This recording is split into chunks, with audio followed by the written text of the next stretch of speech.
আমাদের চুয়াডাঙ্গায় ভীষণ অনেক তাপমাত্রা চলছে। আমার বাচ্চা খুব অসুস্থ হয়েছে, আমি চুয়াডাঙ্গা সদর হাসপাতালে ভর্তি করছি। এখানে আমার বাচ্চার ট্রিটমেন্ট চলতেছে।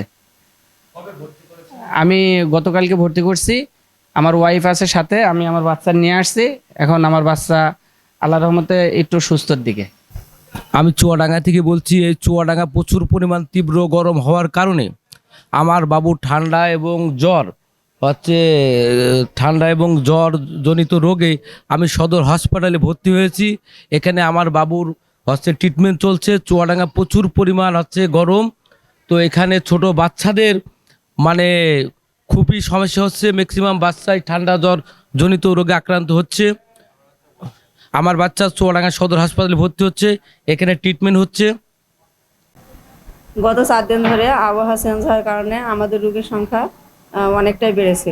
আমার 13 বেডের শিশু ওয়ার্ডে এখন 60 জন রোগী ভর্তি আছে।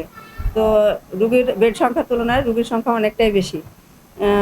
এর জন্য আমরা যেহেতু আমার শিশু ওয়ার্ড, সেজন্য পেশেন্ট পার্টিকে একটু কাউন্সিলিং করে থাকি, বাচ্চাদের যাতে সঠিকভাবে স্বাস্থ্যর দিকে একটু নজর দেয়, এবং বাচ্চাদের ঢিলাঢালা পোশাক পরানো, নিয়মিত ওষুধ খাওয়ানো এবং ডাক্তার ও নার্সের পরামর্শ নেওয়া।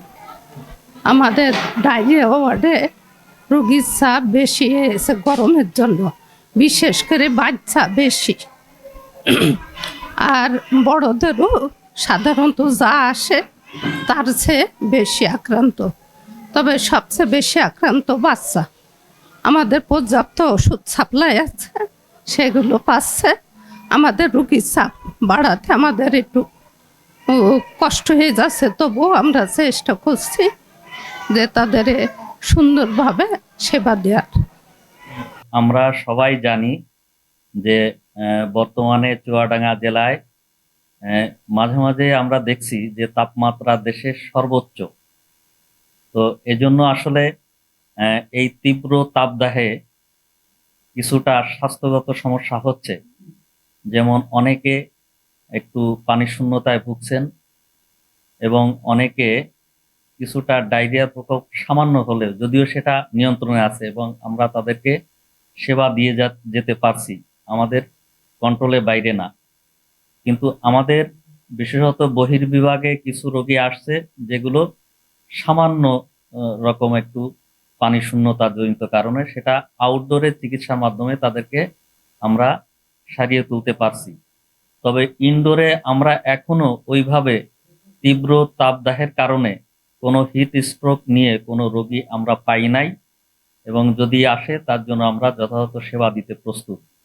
আমি সর্বসাধারণের জন্য 2-1টা মেসেজ দিতে চাই যে সবাই যেন একদম তীব্র তাপদাহ, বিশেষত দুপুরের সময়টা একটু এড়িয়ে চলবেন, এবং প্রচুর পানি বা তরল জাতীয় দ্রব্য পান করতে হবে।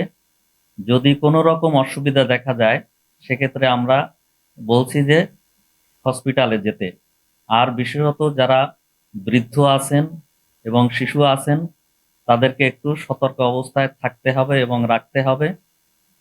এবং যারা খুব জটিল রোগে ভুগছেন, এবং সবাই একটু সতর্ক থাকতে হবে, বিশেষত পচা বাসি খাবার এগুলো থেকে একটু দূরে থাকতে হবে। এবং সবাই এ বিষয়ে একটু সচেতন থাকলে আমার মনে হয় এই তীব্র তাপদাহের যে সমস্যাগুলো, আমরা প্রতিদিন এরকম সমস্যা নিয়ে খুবই কম, যেটা আসলে আমরা খুব ধরা যায় যে প্রতিদিন হয়তো 15-20 জনের মতো আসছে, এবং সেটা খুব ছোটখাটো সমস্যা নিয়ে, বড় কোনো সমস্যা নিয়ে আসছেন, এবং সেটা আমরা মানে বহির্বিভাগের মাধ্যমে চিকিৎসা দিয়ে আমরা সমাধান করতে পারছি। ধন্যবাদ।